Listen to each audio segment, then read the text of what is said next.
আহ, আপনি এভাবে আমার গায়ে হাত দেন কেন? আরে বাবা, আমি তো তোমাকে আদর করছি। এমন করে কেউ আদর করে? পচা ছেলে কোথায় কোথায় হাত দেয়? আরে বাবা, বর তো এভাবে আদর করে, তুমি জানো না বুঝি? মিথ্যে কথা। আপনি আমাকে মিথ্যে বলছেন। এভাবে কেউ কাউকে আদর করে না। বাজে ছেলে একটা। এইভাবে আদর না করলে কিভাবে করে? তুই জানো না বর বুকে এমন করে আদর করে? তুমি কান্না করছো কেন বউ? বাজে কথা, একদম পচা কথা বলবেন না। এভাবে কেউ কাউকে আদর করতে পারে না, আমি সেটা খুব ভালো করেই জানি। তাহলে কিভাবে আদর করে আমাকে বলো, আমি সেভাবে আদর করব। আপনি জানেন না ছোট বাচ্চাদের মানুষ কি করে আদর করে? ওটা তো ছোট বাচ্চাদের জন্য। তাহলে তুমি কি ছোট বাচ্চা যে তোমাকে ওইভাবে আদর করতে হবে? হ্যাঁ হ্যাঁ, আমাকে এইভাবেই আদর করতে হবে। আপনি আমাকে আদর করলে এভাবেই করবেন, নাহলে একদম আমার কাছে আসবেন না। আর উল্টাপাল্টা ভাবে আমার গায়েও হাত দিচ্ছেন কেন আপনি? হ্যাঁ, আরে বাবা, কোথায় হাত দিলাম? মাত্র তো কোমরে হাত দিয়েছি, নাকি বউয়ের কোমরে হাতে দেওয়া বরের জন্য বারণ আছে? আমি জানি না, কিন্তু আপনি এইভাবে আমার যেখানে সেখানে হাত দিবেন না। আমার ভেতরে কেমন যেন লাগে। কেমন কেমন লাগে শুনি, তাহলে আর হাত দিব না, বলো। আমি বলতে পারবো না কেমন লাগে, কিন্তু আমার না কেমন যেন হয়। আপনি প্লিজ আমার গায়ে না ওভাবে হাত দিবেন না, তাহলে কিন্তু আমি। তাহলে কান্না করবে? যদি না বলো তোমার শরীরের মধ্যে কেমন হয়, তাহলে দেখো আর হাত দিব না। আর যদি না বলতে পারো তাহলে আরো অনেক জায়গায় হাত দিব। তখন সেটা সহ্য করতে পারবি তো? বাজে ছেলে কি সব বলে। কেন সহ্য করতে পারবো না?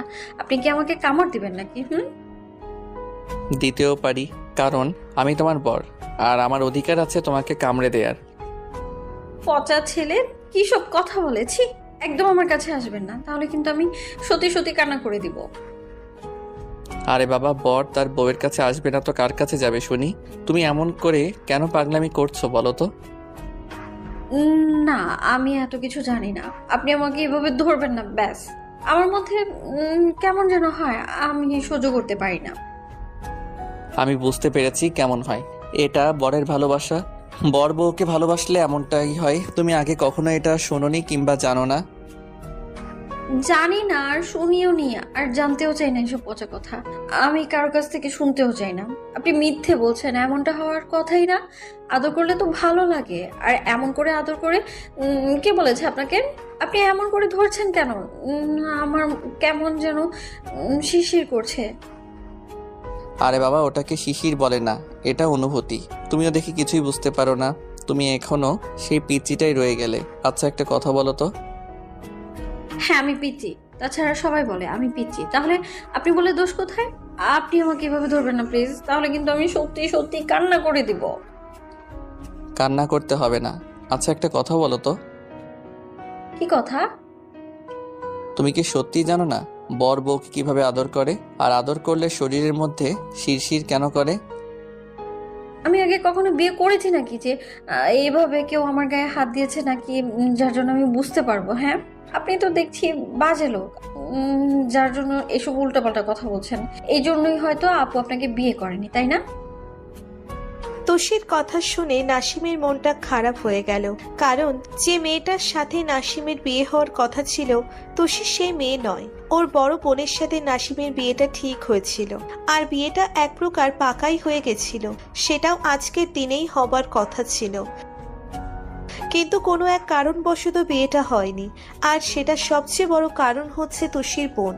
বিয়ের 2 দিন আগে বাসায় বলে দিয়েছিল ও বিয়েটা করতে পারবে না।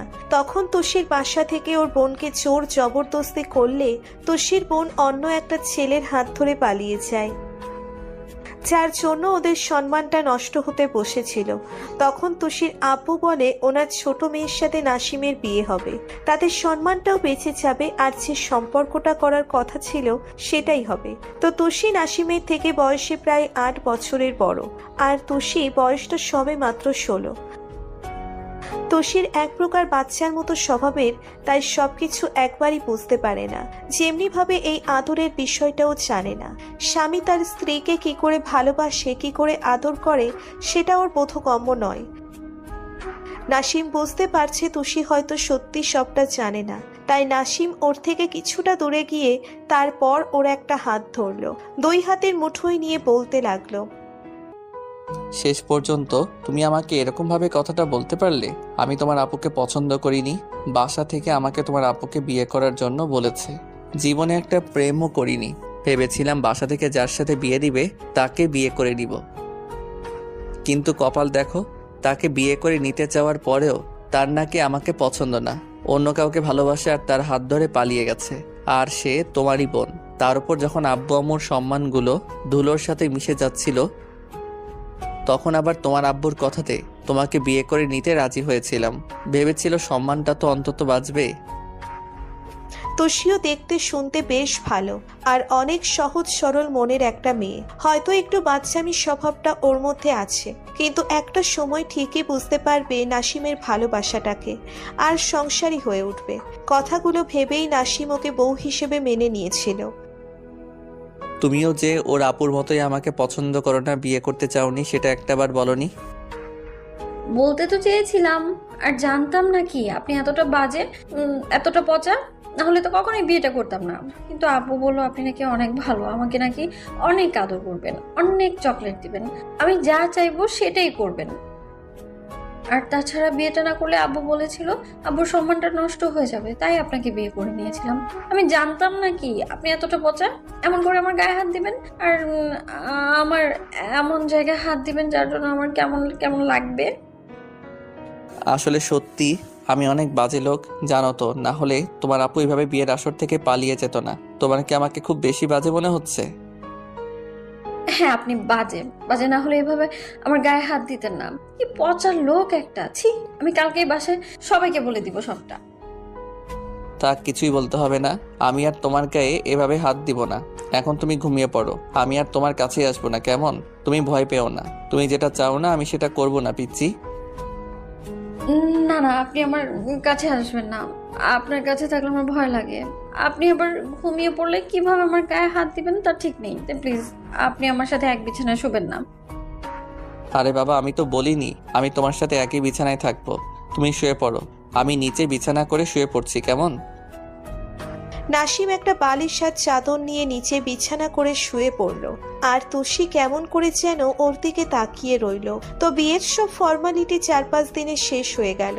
তো ঈশার রুমে এসে বসে আছে আর ভাবছে, শেষ পর্যন্ত হয়তো এই পিচ্ছি মেয়েটাই কপালে ছিল যে কিনা আমাকে বুঝতেই পারলো না। নতুন বিয়ে করেছি, একটু বউয়ের কাছে যাব, সেটা করা তো দূরে থাক, এত কাছে গেলেই কেমন লাফালাফি করতে শুরু করে দেয়।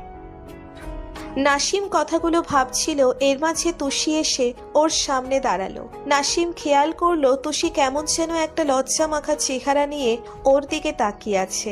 তখন নাসিম বলল, কি হলো, তুমি কিছু বলবে? তুষি মাথা নেড়ে হ্যাঁ সূচক উত্তর দিল। তাহলে এত লজ্জা পাচ্ছ কেন? কি লাগবে আমাকে বলো, আমি এনে দিব, এত লজ্জা পেতে হবে না। না মানে আমার আদর চাই। কি চাও তুমি? না মানে আম্মুকে বলেছিলাম আপনি সেদিন আমার গায়ে ওভাবে হাত দিয়েছিলেন, তাতে আম্মু বলল এটা নাকি স্বাভাবিক, বড় বউকে এমন করেই আদর করে, আমার নাকি আপনার থেকে এমন করে আদর নিতে হবে। আপনি আমাকে মাঝে মাঝে এভাবে আদর করবেন। আমি বুঝতে পেরেছি তো আপনি ভালো, আর আম্মু আমাকে বলে দিয়েছে আমি যেন আপনার কাছে এসে বলি আপনি আমাকে আদর করেন। আম্মু বললো বলে তুমি বুঝতে পেরেছো, আর ওই জন্য এসে এইভাবে অবুঝের মতো আমার কাছে আদর চাইছো, তাই না? এই না না, আমি একদম এমনটা বলিনি। আম্মু বলল তাই তো আমি আসলাম। আর তাছাড়া আপনিও তো বিয়ের রাতের পর থেকে আর আমার কাছেই আসেন না, আমাকে একবারও কাছে টেনে নেন না। এসব তোমাকে আম্মু শিখিয়ে দিয়েছে, তাই না? এই জন্য এসে উল্টাপাল্টা কথা বলছো। শোনো, এসব কথা বলতে হয় না, আর তুমি তো নিজেই চাও না আমি তোমার কাছে যাই। সেদিন না বললে আমি পচা লোক, বাজে লোক, যার জন্য তোমার আপু আমাকে বিয়ে করেনি। শেষ পর্যন্ত তোমাকে বিয়েটা করতে হয়েছে। তাহলে তুমি বুঝতে পারছো না, আমি যদি তোমাকে টাচ করি তাহলে তোমার খারাপ লাগবে, আর একটা বাজে লোক তোমাকে স্পর্শ করলে তোমার কাছে কেমন লাগবে সেটা তো বুঝতেই পারছো। যেভাবেই করেন, আমি তো বলছি আপনি আমাকে আদর করে দেন। আমি কি বারণ করেছি নাকি? আমি জানি এটা স্বাভাবিক বিষয়, বড় বউকে এমন করে আদর করে। আমি আর কখনো কান্নাকাটি করবো না। দেখেন আমি আর বাধাও দিব না আপনাকে। এটা তোমার মুখের কথা, মনের কথা নয়। আম্মু তোমাকে সবটা শিখিয়ে পড়িয়ে দিয়েছে, ওই জন্য বলছো। শোনো, এত বাচ্চা সাজতে হবে না। তুমি সবটাই বোঝো আর সবটাই জানো, আর একটা সময় আরো বুঝতে পারবে। আমি চাই না কারো ইচ্ছার বিরুদ্ধে তাকে স্পর্শ করতে। অন্য কিছু বলার থাকলে বলো। তার মানে আপনি আমাকে আদর করবেন না, তাই তো? একটুও ভালোবাসবেন না, তাই তো? না, আপাতত এখন অন্তত নয়, কারণ তুমি এখন বুঝতে পারছো না স্বামীর ভালোবাসাটা কেমন হয়। নাসিম তুষিরকে রেখে রুম থেকে বেরিয়ে যায়। এভাবে প্রায় 6টা মাস কেটে গেল, কিন্তু তুষি যেন নাসিমের থেকে দূর থাকতে পারলেই বাঁচে। আর নাসিম বুঝতে পারছিল তুষি ওর ভালোবাসাটা বুঝতে পারে না। অন্যদিকে তুষি এখন অনেকটাই বুঝতে পারে যে স্বামী স্ত্রীর ভালোবাসাটা কেমন হয়, কারণ সবার থেকে আর ওর বান্ধবীগুলোর থেকে শুনেছে তাদের বর কি করে আদর করে, কিন্তু লজ্জায় নাসিমের কাছে আসতে পারে না, আর ওকেও বলতেও পারে না। অন্যদিকে নাসিম 6টা মাসে তুষিকে অনেক বেশি ভালোবেসে ফেলেছে। তাছাড়া একই সাথে থাকতে থাকতে ভালোবাসাটা হয়ে যায়। আর তুষির দুষ্টুমির স্বভাবটা নাসিমের কাছে অনেক বেশি ভালো লাগে। তুষির সারাটা দিন বাসাটাকে মাতিয়ে রাখে, আর আব্বু আম্মু ওকে পেয়ে অনেক খুশি, ওরা অনেক হ্যাপি। কিন্তু মাঝে মাঝে নাসিমকে ওরা জিজ্ঞেস করে ওদের বেবি হবে কবে। কিছু বলতে পারে না নাসিম, শুধু আব্বু আম্মুকে কিছু একটা বলে কাটিয়ে দেয়। প্রত্যেক দিনের মধ্যে আজকেও খাবার টেবিলে আম্মুর সেই একই প্রশ্ন। তুষি নাসিমের থেকে কিছুটা দূরে দাঁড়িয়ে হাত কচলে যাচ্ছে। তখন আম্মু নাসিমকে উদ্দেশ্য করে বলতে লাগলো, আব্বু, একটা কথা বলবো? হ্যাঁ বলো। আমার কাছে কথা বলতে তোমাকে আবার পারমিশন নিতে হবে? তা হয়তো নিতে হবে না, কিন্তু যে কয়বার তোমাকে এই কথাটা বলেছি তুমি ততবার এড়িয়ে যাওয়ার চেষ্টা করেছো। তাছাড়া কথাটা বৌমাকে যতবার বলেছি বৌমা লজ্জায় আমার সামনেই আসতে পারে না, এত বেশি লজ্জা পায়। এটাই তো স্বাভাবিক বিষয়, তাই না? কোন বিষয় সেটা তো বলবে, তা না করে তুমি কথাগুলো কেমন গোলাটে করছো? বললাম তোমাদের তো বিয়ের 6টা মাস হয়ে গেল, কিন্তু এখন অবধি আমরা শুনতে পেলাম না। আরে আম্মু কি শুনতে পাবে সেটা তো বলো, তা না বলে এভাবে কথা ঘোরাচ্ছ কেন? বলছিলাম কি, আমাদেরও তো দাদু দিদার মুখ দেখতে ইচ্ছে করে, তাই না? বলো। আর তোমাদের বিয়ে হলো তো অনেক দিন হয়ে গেছে, কিন্তু এখনো কি আমরা দাদু দিদার ডাক শুনতে পেলাম না?